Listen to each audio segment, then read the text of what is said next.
جو آپ نے جہاں پہ یہ فلسفہ ٹکراتا ہے کہ پردے کا حکم آئے ہی کیوں، یہاں سے آپ کو پتہ چلے گا کہ فلسفہ سب سے پہلے تو انسان عورت کا جسم کے سے پہلے اس کا منہ کور کرنا چاہیے.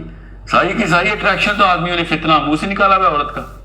ورنہ آپ خود سوچیں جسم کے تمام حصوں کے اوپر کوئی ایک انڈسٹری نہیں کھلی سوائے پورنوگرافی کے، اور جسم کے خالی اس حصے کے اوپر $1 ٹریلین انڈسٹری کاسمیٹکس کی پیسے کما رہی ہے. کیوں؟ کیونکہ فتنہ ہی ادھر سے پھیلا رہے ہیں، اور ہم کہہ رہے ہیں نہیں یہ دکھا دو اور باقی سارا کا سارا کچھ جو ہے سورہ نور سے پکڑ لو. یہ عجیب سی بات ہے.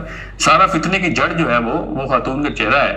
فلسفے میں آپ جائیں، فلسفی آف اسلام تو ٹریگر ہی اس کے چہرے کے اوپر ہوتی ہے. یہ صرف چہرے کا حکم آیا ہوتا اور کوئی حکم نہ آیا ہوتا تو ہم کامن سینس سے باقی کا جسم کور کر لیتے کہ ہاں یار اسے تو فطرت ہے.